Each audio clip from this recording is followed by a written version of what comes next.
Right, let's move on to our second manager today. Let's drop down a division, but also we're remaining in a promotion race, and it's Bolton, the pre-season favourites, and Ian Evatt, who got off to a bad start at the club, but it was always going to be a bit of a rebuilding job.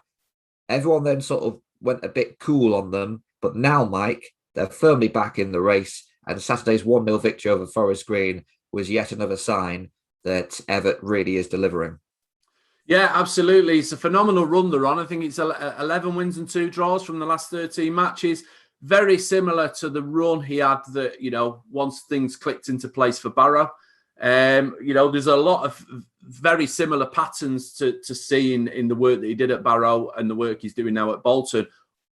Other than the fact that he's achieving it quicker at Bolton, it took him 2 seasons at Barrow. He's doing it in condensing it into 1 season at Bolton.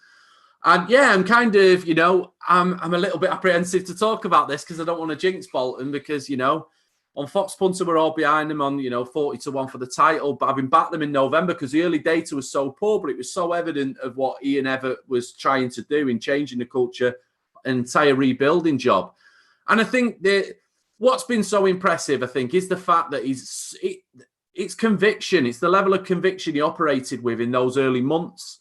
Despite all the signs that were saying that, it was a real struggle, he stuck to his process. There was no deviating whatsoever from the process. I think it was such strong leadership, because, to stick to your principles isn't easy in the scenario that Bolton found themselves, before Christmas. But with Evatt, he kind of did the circuit last summer. Before he moved to Bolton, he did a few big media interviews that really kind of revealed his philosophy and the way he goes about things. And, the strength of conviction there was no escaping it. It was almost like, I thought coming into the season, everybody's going to want to bring him down because it's almost like he was talking down other managers in the way that he was, putting himself across. And I see other managers doing this and what they're doing wrong. And I just thought, here's a manager that's just stepping into League Two. And everybody's going to want to bring him down a peg or two. And I think there possibly was a little bit of that early in the season, but he stuck by those principles. And slowly but surely, it's being played. Everything's being played on his terms now. Yeah, because they went big with a few players in the summer, but the squad always looked a little threadbare and a little lopsided as well. But the January transfer market, they appear to have addressed that now. And actually, the squad looks very good, and the fixtures coming thick and fast probably actually helps Ian Evatt and Bolton, doesn't it? Yeah, I also think the January window's been very important, and I think the culture was possibly in place beforehand, but Evatt has, that first half of the season is a block of work to instill a culture. This is what we're all about. And I think what's happened is he's brought in the players in January who've undoubtedly made a difference, but also the culture's already in place. And I think those players have stepped in. I think, players have been pushed aside that weren't necessarily wholly on the same page or embracing the concepts to the same degree. But the new players have come in and immediately understood because, there's a group collective of the way we should behave, of what kind of, the way you conduct yourself, what approval and disapproval, these kind of things. So the players have stepped in and kind of just plugged into it straight away. And now we've seen them go on to a new level with a better balance in all areas of the pitch. I think, and in terms of the schedule, I think there's another factor here that's worth mentioning as well, is that, people talk about games in hand, and Bolton have played more games than other teams for the most part. And throughout their rise up the division, they've come from the bottom 8 and in a short space of time. And I think all the way through it, people are looking, at the table and thinking, yeah, but Bolton have played more games than everyone else. But they just keep winning. And I think even for the Bolton players themselves, it can be a motivating factor to look at that table and have the caveat, but yeah, we've played 3 games more than most other teams. We played 4 games more. And keep driving yourself on. But Evatt's been very good at driving them on as well. So, as Evatt said himself last week, this is not normal at League Two level. You might have Manchester City with their budget winning 11 on the bounce, but to be winning 11 out of 13 games at League Two level, this is not normal. This is the credit's got to go to the players for the standards that they're maintaining. And Evatt's going to have some time on the training ground as well this week, with no midweek games, and then into the Easter period, Mike. And it's worth mentioning that Bolton have Colchester, whereas a lot of the other teams in and around them at the top are facing one another. So, I mean, it probably will be used as a motivational tool, I can imagine. But pick up 3 points against Colchester, and that is going to be a really good result that puts pressure on the sides around them.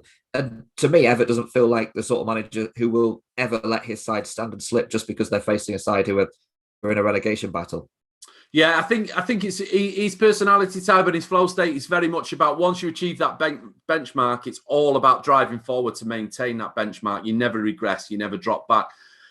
So yes, I think it's going to be a big Easter weekend because it's obviously because all the other teams around the top 5 are playing each other. There's going to be points drops, so this is going to be a big potential opportunity for Bolton to really cement their place.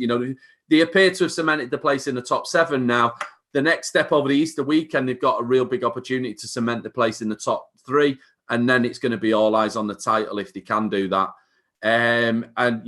I think as a driving force, Evatt is capable of, we saw at Barrow 17 wins out of 20. I think even if they were to lose a game, I think, the standards he's driving at. One of the things that's really interested me in recent weeks as well is we remember back earlier in the season, he was trending, he was going viral on social media quite a lot for his outlandish interviews. He was throwing a goalkeeper under the bus. He was, talking about his players, like really going to town on his players in the media. And a lot of sensational interviews. And now all of a sudden, they're on this incredible run, and the tone of his voice is so low. He's like so dull, everything he's got to say. It's almost like he's saying, there's nothing to see here. Nobody asked me any questions about promotion. Nobody, I'm going to say nothing remotely interesting in any of my interviews. We're just going to keep going. I'm going to keep the same monotone tone of voice and just keep all attention off us. And I think that speaks to how very good he is at, he's behind the scenes, he's driving the standards, but also knowing at the same time what's the right thing to say, what's the right way to frame things so we don't put any undue pressure on the players that needn't be there, but at the same time demand, a mentality of them that you've got to behave like title winners at the same time. It's like he's driving the standards of behaviour, but at the same time protecting any unnecessary pressure from outside sources that might come in as well. Is that something he's learned over time then, maybe from his time at Barrow? Obviously, they weren't under as much scrutiny there. And, obviously, over the course of the season, he'll have seen how his interviews have gone down, I imagine. He might not be on social media necessarily a lot, but he will know how they've gone down with the press. Do you think that's something that he's developed over time and he's worked on?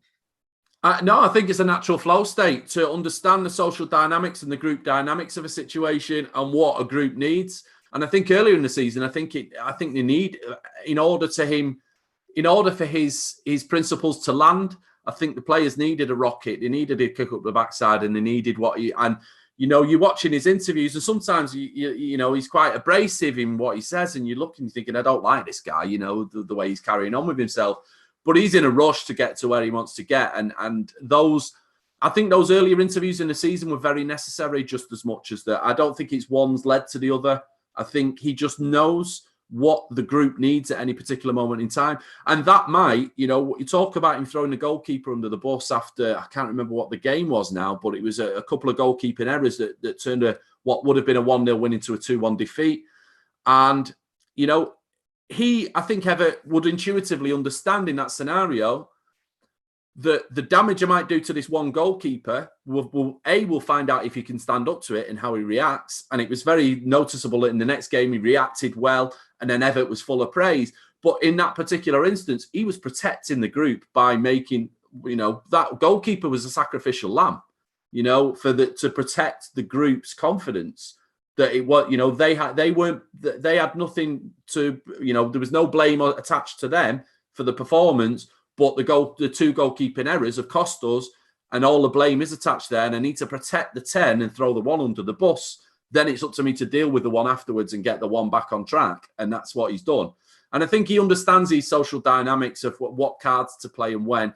But it's always about preserving the group dynamic as a whole, never pampering to the needs of one individual. And I read an interview pre-season. I think it was Tom White, who was on loan at the time and played for him at Barrow. And he said, he works you really hard on the training ground.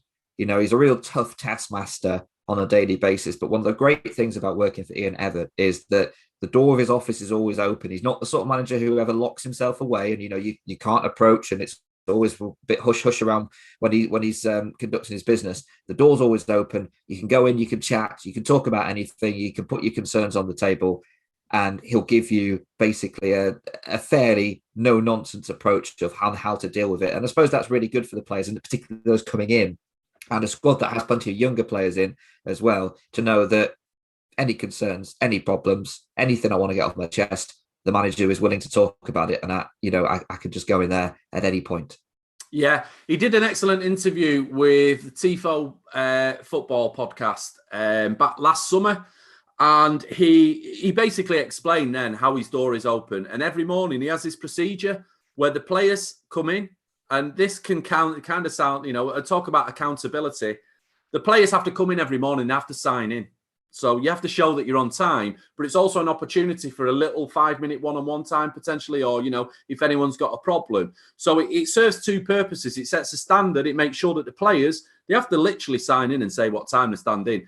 They turn up. So timekeeping is like a big thing. There's all these little things that are symptomatic of what success looks like ultimately, compound effects of good habits and things like that. He's very much about those kind of things.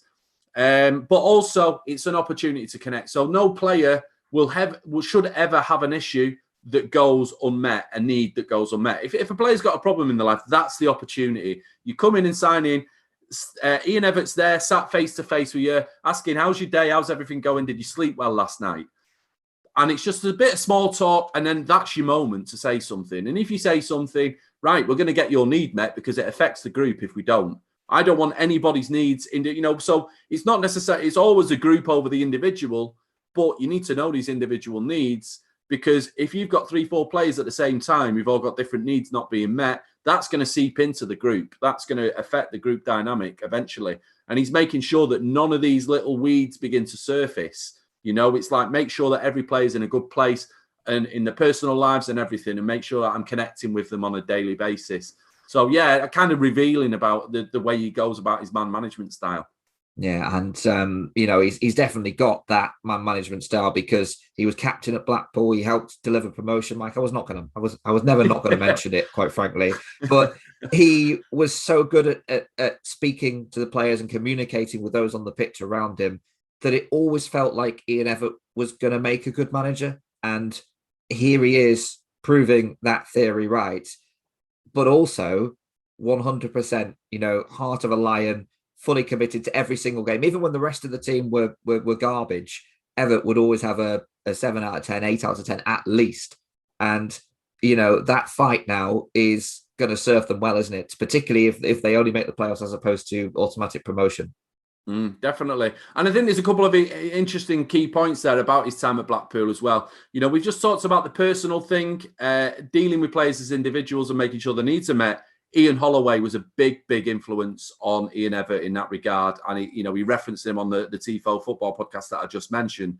But also as well, we talked about Michael Duff earlier in the season as a manager that is able to see things from many different perspectives. Ian Evatt's gone through the divisions to play at Premier League level. He understands football at all levels. He's a rugged centre-back, so not necessarily blessed with the most talent. And, he understands, the how much hard work can compensate for a lack of talent, potentially, and things like that. Because Ian Evatt wasn't absolutely destined to play Premier League football, but he made himself a Premier League football player. He knew what it took to get himself to that standard.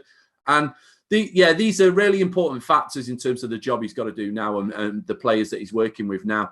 But yeah, I think we're going to see a relentlessness about Bolton. I don't want to say, they're definitely going to get automatic promotion. I don't want to jinx anything. I don't think, but I think, I don't think, I think there'll still be a relentlessness about them, even if they're to lose 1 or 2 games. I don't think there'll be any drop in standards. I don't think emotionally they'll drop off a cliff or anything like that. I think Evatt's going to keep his foot to the pedal, and that they are, nothing's going to change about the way that Bolton go about things from game to game. So I think we should expect a strong end to the finish for them, and this is not just a flash in the pan.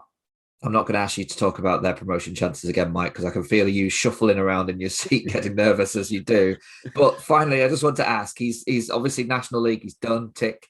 He's currently seemingly delivering at League Two level. If Bolton go up, well, let's say when, just to make you a little more comfortable, can he manage it at League One level? He seems like the sort of manager that will step through the divisions and make that transition fairly comfortably.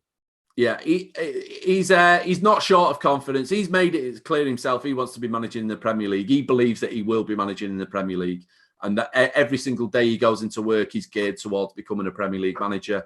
And he's got this single focus that nothing's going to stand in his way. You know, that's kind of the personality type he's got. And you know, you look at other managers of similar personality types in recent years. I think there's big potential for Evatt to go through the leagues. I think Championship, without a shadow of a doubt, I think in the next 2 to 3 years, he could find himself at that level. But yeah, Premier League, I see no reason why not. The point is when the manager's at the beginning of the journey, you know, we're not seeing too many of the weaknesses yet. And, you know, over time, managers do get sussed out, and, you know, the way that they go about things, once your information and the way you go about things is out there, then there's a body of work for people to work on to stop you doing what you're doing. But no, I do think I think that at the moment the sky's the limit, because he's not plateaued yet, and there's no sign of him plateauing anytime soon. So yeah, whether it's with Bolton or another club in the future, certainly Bolton are a big enough club to be looking for promotion at League One level as well. So this journey's got a lot further to go, you would think.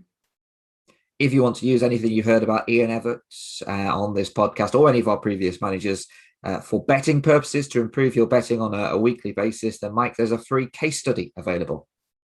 Yeah, I've been using Manager Profiling now since the lockdown, basically. And Ian Evatt's a great case in point, you know, in the fact that data science has seen the performance data of Bolton very early in the season, and that, you know, they were setting terrible standards. We were one of the worst teams in the division. But when you understand Ian Evatt's managerial style and the way he was going about the job, you always knew it was a case of 2 steps backwards before even attempting to take any steps forward.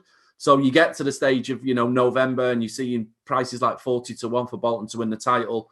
You know, it's really interesting to come at things this way, because you can read between the lines of poor data, and also the vice versa. You know, when teams are overperforming and a manager's style is not necessarily suiting. So I've kind of put some of these concepts together in a free case study video that's available. You know, you click on the link in the description, and you get free access to it.